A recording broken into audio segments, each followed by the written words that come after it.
Run. Dako aton pagpasalamat sa Ginoo nga sa liwat makatuon kita sa iyang pulong. Isa ini sa mga dalagko nga pagpakamaayo nga naangkon naton sa sini nga gintawag naton nga pandemic. Tungod kay napilitan kita nga magpabilin sa aton mga balay, damo kita sa mga tion sa aton kaugalingon. Kagabay pa ina nga tion sa aton kaugalingon mangin dako nga kapuslanan ina sa aton niya nga pagtubo kag sang aton man pagtuon sa iyang pulong. Ginadala namon sa inyo ang ining online ministries naton kag pwede gid ninyo masulit-sulit ang ini nga mga pagtuon sa pulong sa Ginoo kag pinaagi man sini magatubo man ang aton niya nga relasyon kag aton man nga pagkaintindi sa pulong sang Dios sa aton kabuhi. Sa sini nga agaluyag ko pagdalon ang aton nga mga atensyon diri gihapon sa libro sang Philippians. Second part ini sang aton nga ginatun-an sa nagligad ginsugura naton ini ang mga lessons nga natun-an ni Apostle Paul sang siya allow sa Ginoo nga sa pagdala niya sa pulong sang Dios ayhan sa malipot lang ang mga tinuig tion nga kung diin malabot niya gid ang known world, and yet may mga tinuon pagit nga gindakop siya, ginpriso siya. Kag sa sining prison epistles nga ginalantaw naton sa Ephesians, sa Philippians, sa Philemon, sa Colossians, ari siya sa Rome nga kung diin for 2 years. Ara dira ang ginatawag nilang house arrest, hindi gid siya ginbutang ayhan sa prisuhan nga kung diin ato dito ang mga preso, kun hindi ara siya sa isa ka balay nga kung diin for 2 years. Dira lang siya. Even though may mga gwardya kag pinaagi sini na sira niya man sa pulong sa Ginoo labi na gid sa ebanghelyo, pwede man siya makabaton sa mga bisita. Kag sa amo man nga paagi, makita man naton nga ang Philippian church nagpadala sang isa ka bulig nga mangin kabulig niya tani didto, si Epaphroditus. Galing kay nagmasakit ini si Epaphroditus na naminsar sila nga duwa together sa kay Apostle Paul nga daw naglalagid ang iyang masakit nga abigid nila nga mapatay na si Epaphroditus. Pero ginayo siya sa Ginoo kag sa pagpuli niya ginpadal-an niya sang siniya nga sulat kung diin nga nagpasalamat siya. Now sa sini nga libro aton nga makit-an ang balatyagon ni Apostle Paul malayo sa normal nga ayhan pakaintindi sang tawo nga ara iya sa prisuhan. Diri sa dinalan sang kasulatan makita naton nga ayhan sa tinutuyo sang Dios sa kabuhi ni Apostle Paul, ini nga mga leksyon matun-an niya ini kag natun-an niya ini sang ara siya sa prisuhan. Kung kisa ginatulok naton ang prisuhan ayhan nga nadula ang imong freedom. It's a place of isolation, characterized by loneliness, by misery, or even doubt, or gina-second guess mo na mismo ang imo nga kabuhi o kung mismo man ang pagtawag sa imo sa Ginoo. We look back sa kabuhi ni John the Baptist na kung diin nga sang ara siya sa prisuhan ginpasuguan niya pa si Jesus sa iyang mga disciples kung siya gid bala ang matuod nga Kristo o kung mahulat o kung mangita pa sila, pangitaon pa nila ang ini nga ipadala sang Dios. So sometimes isolation has a way nga daw naga alang-alang ang ato niya nga pangapyot sa Ginoo. It has a way also that would push us to despair. Even questioning kung matuod gid bala kita nga Kristohanon or nga ang nag-abot ini sa aton. Or basi bala hindi ning kabubuton sa Ginoo, basi nagsala lang kita. But sa sinay nga mga tion sa prisuhan, ang Ginoo nangin maayo gid sa kay Apostle Paul na some of his best na na-spend time niya hindi lang sa iyaya nga kaangtanan sa Ginoo kun hindi man sa paglaygay niya kag nagwa diri ang ini nga mga libro nga kung diin kita man subong makatuon man sang kasubong sini sa mga leksyon nga naagom nakuha ni Apostle Paul sang siya ara man sa prisuhan. Ang ini nga libro makita naton nga kung diin sa nagligad naton nga pagtuon sa pulong sa Ginoo, nga na-realize ni Apostle Paul kung ano gid bala ang mga importante, ano gid bala ang mga nagadurar, the things that are valuable, that are important, lasting, that would last for all eternity. Kag amo na ang gintunan naton sa nagligad. Because isolation has a way of stripping us of the petty and unimportant things. Ang mga witi-witi balang ang mga butang sa kabuhi daw ginakakas niya ini kag naga ang panulok ta naga-chuck tugid. Nga mo ini ang mga importante nga mga butang. So kung kisa may mga butang ayhan sa normalya nga tion nga hindi naton makakasa aton kabuhi. And yet sa tion ayhan sa kasubong sini, labi na gid sa ginatawag naton sini nga pandemic, nga ang kalabanan sa aton, we are we are required to stay at home. Na-realize naton ng Ginoo may ara gali sa mga tinutuyo kag mga leksyon nga pwede man naton tun-an. Una gid sa tanan ang atun-an diri ni Apostle Paul kag amo man ma-apply naton sa aton kabuhi, nga sa sini nga mga tinion marealisar naton kung ano ang mga witi-witi kag hindi importante nga mga butang sa kabuhi, kag aton nga makit-an kung ano lang gid gali nga pwede naton butangan sang aton niya nga atensyon, sa aton tigipusoon, sang aton nga focus, hindi lang sa aton kabuhi kundi hindi sa aton mga ministry. The Apostle Paul realized the preciousness of the Lord Jesus Christ. Sa una sang estudyante pa lang ako dira sa seminary, isa sang amon nga mga maestro nga amo si Sir Isaw Silorio. Luyag niya kami nga encourage nga magpabilin gid sa ministry. Iya nga ginpadumdum sa amon ang tinion nga kung diin gintawag kami sa Ginoo.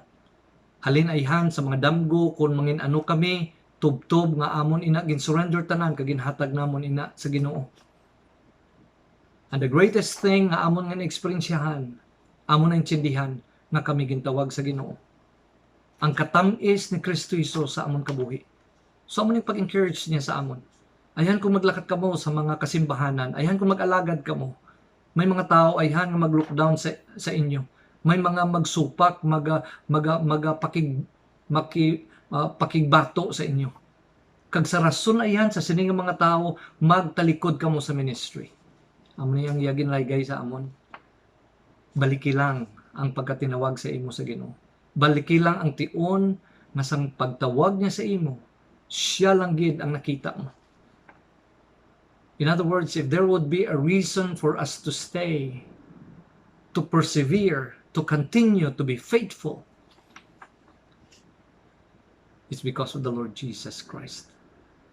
Sa sining nga bahin ni Apostle Paul, iya nasapwan diri the preciousness. Gintun-an nato nina tungod kay sa chapter 3 iya nga ginhambal dira ang mga butang, that those things nga pwede niya ipabugal, ang iya yang credential, ang iya yang heritage, ang iya yang mga accomplishments. Hambal niya, I considered all things but dung. Why atupulos na? That I may gain Christ. Mga kauturan, if we're going to be stripped of everything,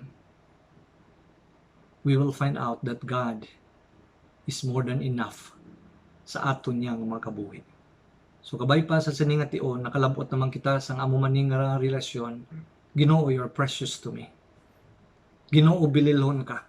Ginoo, waay na sang ano pa nga butang diri sa sining nga kalibutan o kung sa sining nga ministry na mas importante kung hindi ikaw nga amo ang Dios, ikaw Kristo Jesus, tam-an kagid kabililhon para ya sa akon. But secondly, not only the preciousness of the Lord Jesus Christ, but also the privilege of being part of God's family. Ato na nga gintunan at length na na-appreciate ni Apostle Paul nga hindi lang gali siya isahanon, may ara gali sang simbahan, mga simbahan nga nagapangamuyo sa iya. May mga Kristohanon nga kung diin amuya ang naga himudos gid, amo gid ang nagapangita sang paagi kung paano nila ma-express ang pagbulig, ang pagsakdag sa iya. Isa sang pinakatamis niyang eksperyensya na kung diin ang ini nga mga kauturan nangin dako gid nga bahin sa iya. He realized the preciousness of the Lord Jesus Christ, but also the privilege of being part of God's family.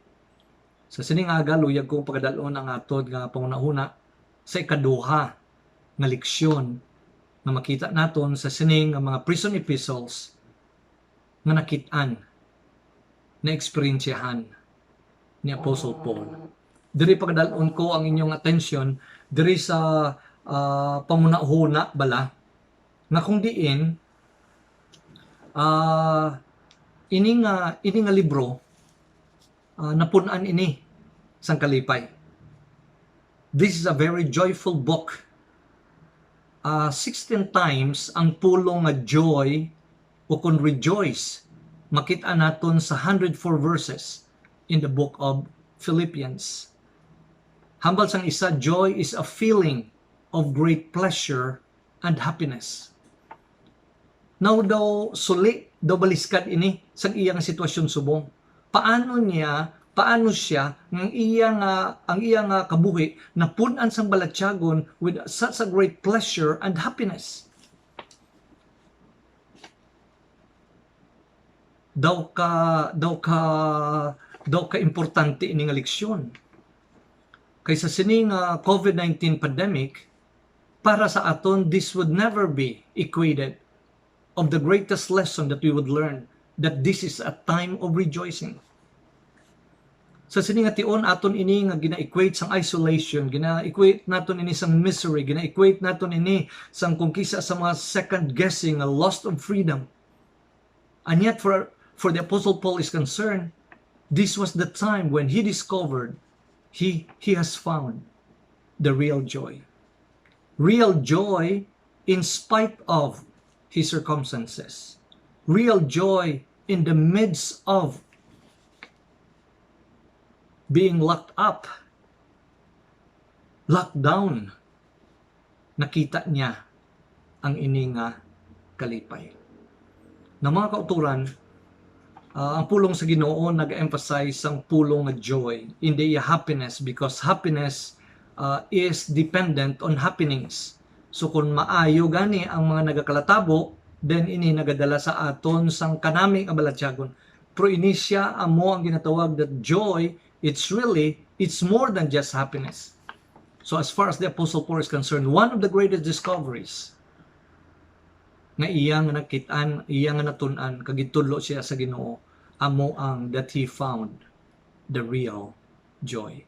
Nabasahon ko ang dinalan sang kasulatan kung diin naton ini makita in Ephesians chapter 3 verse 1 naghambal diri, finally my brethren, rejoice in the Lord.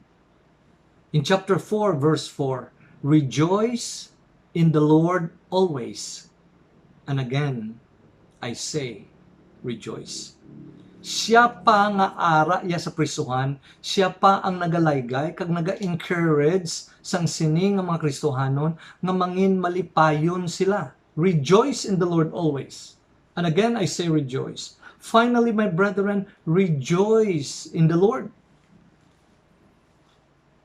Daw baliskad sa iyayang circumstansya nga tani may ara pa sang simpatiya, tani may ara pa sang kaluoy nga tulokon sang sining simbahan sa sitwasyon sang ilaya nga pastor, sang ilang nga founding pastor.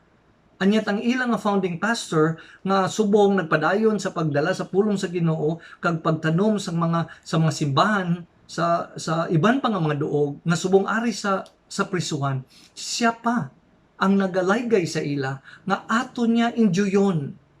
Kinahanglan mapun-an sang kalipay ang aton nga kabuhi dira sa Ginoo. So una gid sa tanan aton nga makita diri sa sini nga dinalan, rejoice in the Lord. Twice ini ginhambal in chapter 3 verse 1, finally my brethren, rejoice in the Lord. Kag ini nga Lord ni makita nato na ni kung sin-o ni ang iyang nga ginatumod sang Lord. Chapter 1 verse 2, grace be unto you and peace from God our Father and from the Lord Jesus Christ. So in other words, iya nga ginapakita sa aton that joy, finding the real joy, and that real joy is in the Lord Jesus Christ. Na-contrast bala naton? I-contrast bala naton si Jesus kag ang mga tao. Kung ayhan sa sini nga tion ang mga espesyal nga mga tao, ang mga tao nga malapit sa imo, hindi mo kaupod subong nga kung diin ara ka dira na quarantine. Even though nga damo sila sang mahimo sa imo, nakabalo ka gid because of the distance, nagadugang lang ang imo nga kaidlaw. Kag aton man nga nakitaan sa sining kalibutan, it's either ining ginatawag balangay loyalty o kon faithfulness. Kung kisa makita naton ni sa iban, galing kay wa ini nagadugay. Wa ini nagadugay kay ayhan ang kamatayon, ayhan ang distance, ayhan ang opportunity, hindi man nila mapakita sa imo. Anyat kung aton tulukon, there is no one that would stick closer than a brother than the Lord Jesus Christ. There is no one who told us, I would never leave you nor forsake you. And lo, I am with you always, even unto the end of the world. Kung ma-strip kita, kuhaon kita maski layo sa aton nga ginikanan pamilya kag sa aton nga mga hinigugma, makita naton nga si Jesus will never fail us, will never forsake us. He is our dearest friend. He sticketh closer than a brother. So mga kauturan, makita naton that joy is in the Lord Jesus Christ. Lantaon ta naman si Jesus kag aton nga mga sirkumstansya. Ang aton nga mga sirkumstansya kung kisa gahatag ini sang kalipay, kung abi naton success, kung abi naton maayo ang nadangatan. I don't know as far as the Apostle Paul is concerned. How would he consider the ministry in prison and the ministry nga kung diin nagakadto siya sa mga syudad, sa mga banwa, nagakadto siya sa mga probinsya.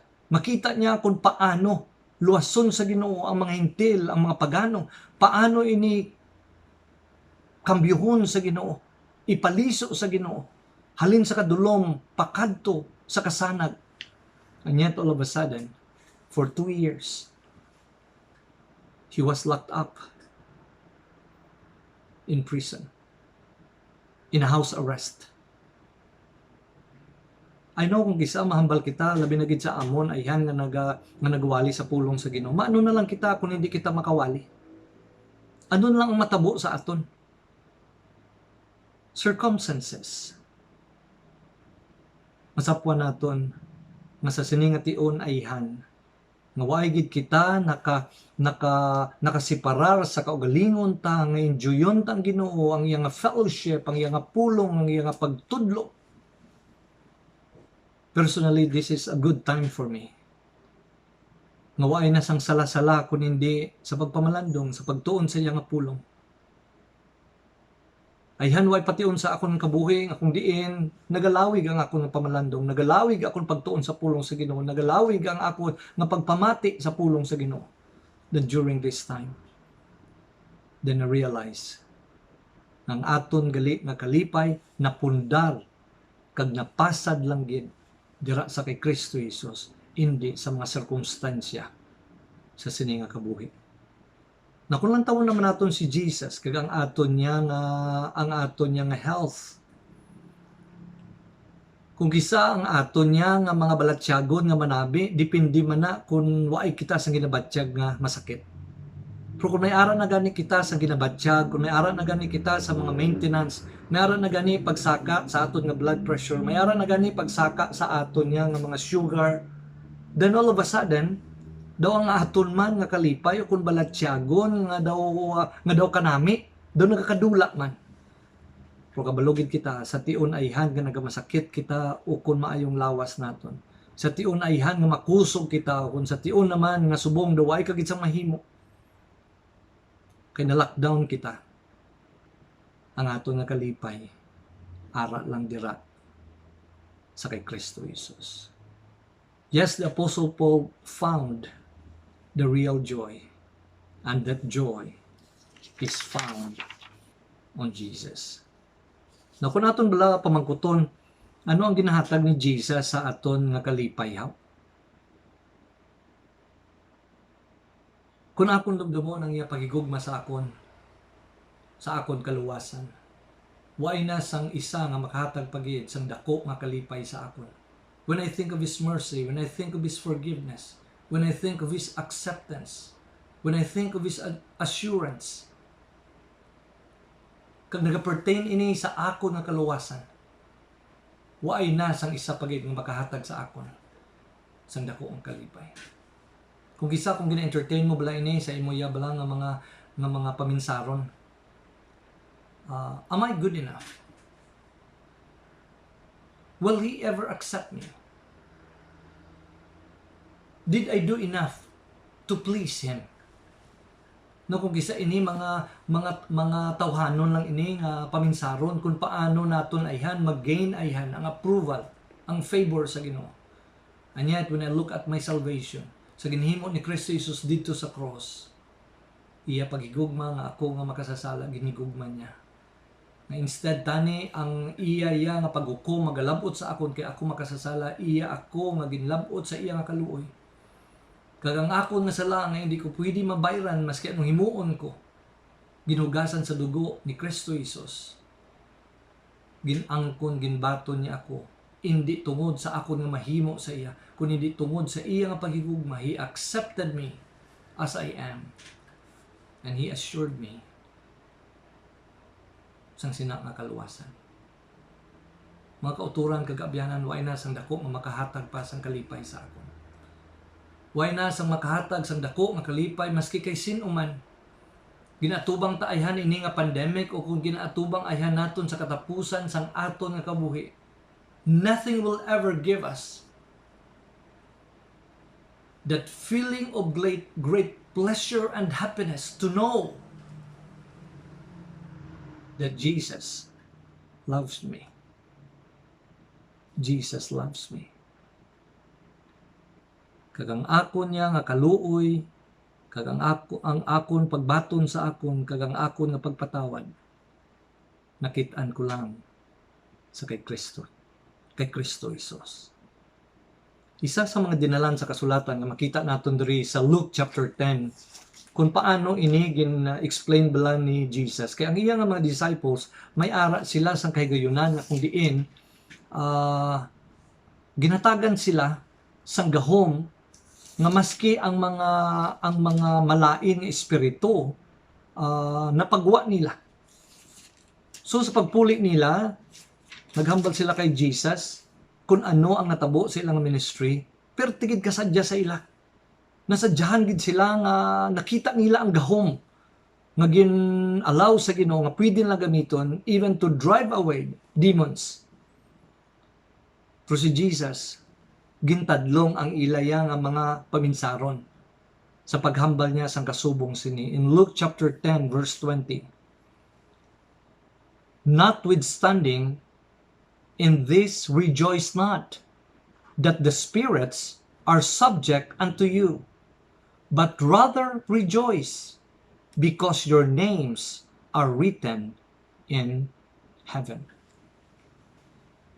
Ginatulok nila ayhan ang oportunidad nga makita nila nga pinaagi sa ila na pagwa nila ya ang mga malain nga espiritu. Pero sa gintadlong na sa Ginoo ang ilang nga mga paminsaron, kung diin mo ibutang ang imo nga kalipay, hambal niya, but rather rejoice, because your names are written in heaven. Mga kauturan, when we are stripped of everything, isa sa mga butang nga makahatag sa aton sa dakong kalipay, tungod kay ginbutang ta ang aton nga pagsalig sa kay Kristo Jesus, ang aton nga mga ngalan na sulat na didto sa langit. Sa kadamo ayhan nga tinion, nahambal ko ini nga illustration. Nag-upod ako sa seminary nga ensemble na nagkuha kami sang US visa dito sa Cebu. Upod namon si Reverend Samar. So sa paglinya na namo dito, iban sa amon nakakuha kami sang visa. Pero almost gid sang team, why gid sila nakakuha sa visa. So after many months of preparation sang kantahanay, after sang pangamuyo, after gid sang plano na, and then all of a sudden, daw hindi makalakat ang team kay why nakakuha, why natagan sang visa.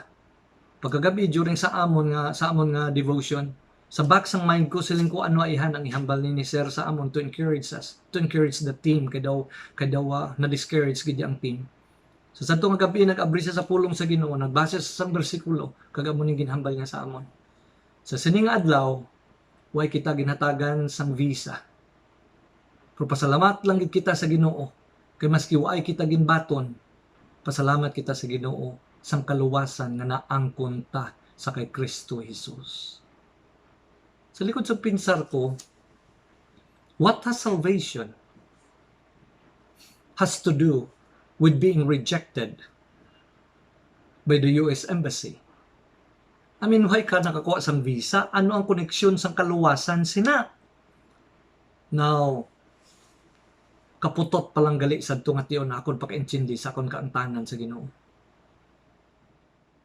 The more I grow in my relationship with the Lord Jesus Christ, the more I remembered sa sadto yang okasyon na kung maglabot ang mga kadalag ko ayhan nga put down, kadalag ko nga mga discouragement, we could always look back sa kaluwasan nga naangkon naton kay Kristo Jesus. Kay maski madula ta pa ang tanan, pero praise God sa kaluwasan naton dira sa kay Jesus. So when I think of Jesus, I think of His salvation. I think of Him writing my name in heaven. That's the greatest joy I could have, to have Jesus with me. Kag hindi lang sa akong kaluwasan, He walks with me and talks with me along life's narrow way. I will never leave you nor forsake you. And lo, I am with you until the end of the age. For as a shepherd, surely goodness and mercy shall follow me all the days of my life, and I will dwell in the house of the Lord forever. So when I think of these things, then I find joy in the Lord Jesus Christ. So amo niya makita naton diri sa mga gintudlo sa ato ni Apostle Paul sang iyaya nga mga leksyon nga natun-an sang ara siya sa prisuhan. That indeed, rejoice in the Lord always. And again I say, rejoice.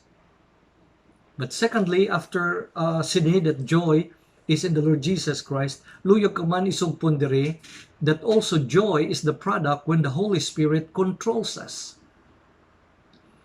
Isa sa sining mga prison epistles nga aton nga makita diri sa libro sang Galatians, amo ni ginhambal ni Apostle Paul sa ila sa chapter 5 verse 22, but the fruit of the Spirit is love, joy, peace, long-suffering, gentleness, goodness, faith, meekness, temperance. Against such there is no law. So ang ikaduha nato nga punto diri nga luyag ko padalon sa inyo, not only that joy is in the Lord Jesus Christ, but also joy is the product when the Holy Spirit controls us.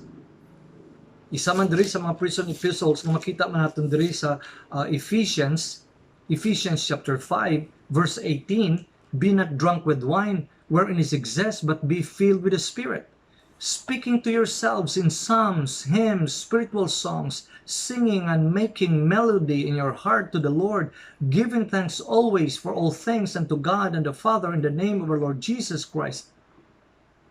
All of a sudden we realize the psalms, the hymns, the spiritual songs, the singing, the making melody, the giving of thanks. Anong background niya sini? In prison. Paano naton makita dire nga ang tani, ang imo nga balatyagon nga kung diin napun-an na sang mga desperation, napun-an na ay hansang nga pagtulok mo nga daw kay useless na gid sa imo, daw waay ka na, daw hindi ka na mapuslan. And then all of a sudden, you're filled with singing, you're filled with joy, you're filled with spiritual songs, singing and making melodies, giving thanks always.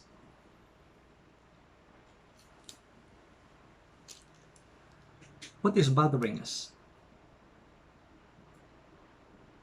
Why are we anxious?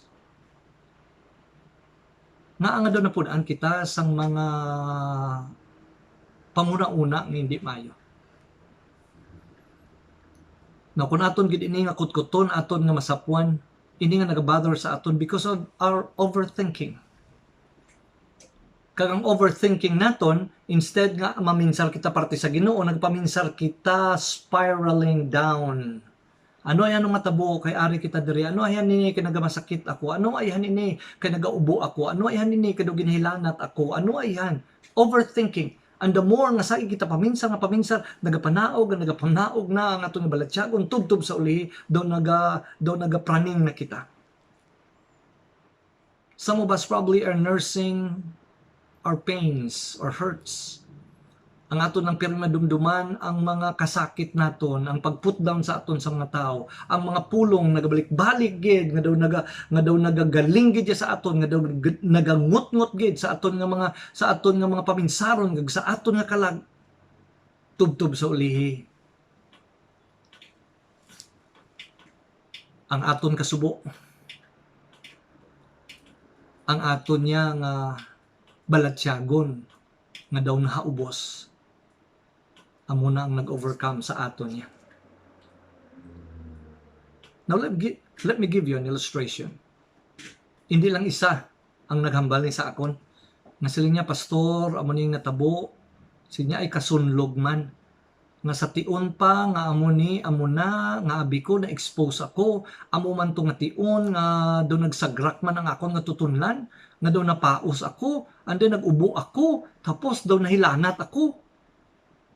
Bawsagi ako panawag, nagtawag na ako sa doktor. Ang hambal sa akon sang doktor, hindi ka mapatay sang COVID-19 virus. Mapatay ka sa nervyos. Masaka ang imo nga BP, hindi ka katulog, magnubo ang imo nga resistensya, kag ang imo nga daan nga ginabatsyag, maglala pagid. Hindi ni tion subong magpa-hospital tungod sini. Hindi na pagsagi panumdum. Now, frankly speaking, if I'm going to tell you, stop thinking about these things. Ang kalabanan sa aton hambal, pastor, paano ko na mahimo?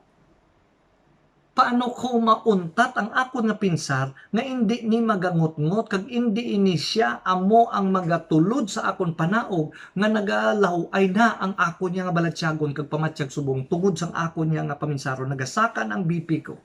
How would I do this?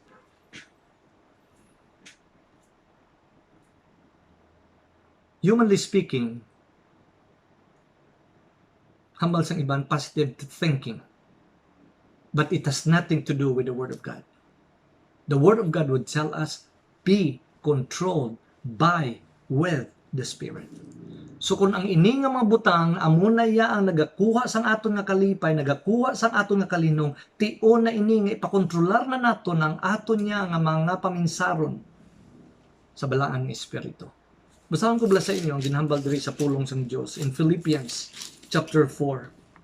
Paghambal niya, rejoice in the Lord always. And again, I say rejoice. Look at verse 6. Be careful for nothing, or be anxious for nothing, but in everything by prayer and supplication with thanksgiving, let your request be made known unto God. So instead, nasagi kita paghimudos, grabe ang aton niya nga ang mga kakulba, ang hambal diri, pangamuyo. Pasalamat sa Ginoo.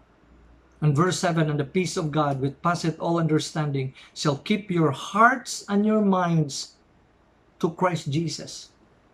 Finally, brethren, whatsoever things are true, whatsoever things are honest, whatsoever things are just, whatsoever things are pure, whatsoever things are lovely, whatsoever things of good report, if there be any virtue, if there be any praise, think on these things. Gitudluan kita sa pulong sa Ginoo nga kung diin ang mga butang nga mga maayo, ang mga butang nga mga Diosnon, ang mga butang nga makita naton sa pulong sa Ginoo, amuning paminsaron ta. Kay kung mag-overthink kita sa mga malaing nga mga butang, magbutong lagi din sa aton padalong. But how could we spiral up? What power? Who would help us? Be controlled by the Holy Spirit. So una gid sa tanan, joy. Finding the real joy. Joy is in the Lord Jesus Christ. But secondly, but the fruit of the Spirit is love, joy, peace, long-suffering. Then we realize that joy also is the result when we let the Holy Spirit control us. Control our minds. Control our hearts. So kung magabot na ganang tion nga daw may naghambal na sa ato na ikakululbaan na ini ay ano na matabo sang sige na sini, instead that we entertain those things, whatsoever things are true, whatsoever things are honest, whatsoever things are just, be anxious for nothing, but in everything by prayer and supplication all in the power and control of the Holy Spirit in our lives. But then lastly, diri, hindi lang that joy is in the Lord Jesus Christ, and joy is the product when the Holy Spirit controls us. But lastly, diri, basahan ko sa inyo sa Philippians 1 verse 6. Being confident. Sigurado tagid, being confident of this very thing, that He which hath begun a good work in you will perform it until the day of Jesus Christ. Being confident.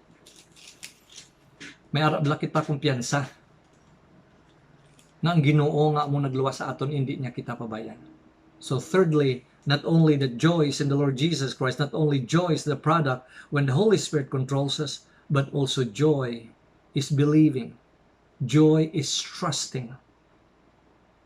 It's trusting God. Being confident of this very thing. Let me give you an example. Sa pagka-priso ni Apostle Paul, amo ni ang nagkalatabo tungod kay na priso siya. Hambal niya doon sa verse 13, so that my bonds in Christ are manifest in all the palace and in all other places. So tungod sa pagkapriso niya, ang pulong sa Ginoo naglabot kundi in pagit ini ang palace ni tungod ni sa mga guards nga nakabati sa ebanghelyo.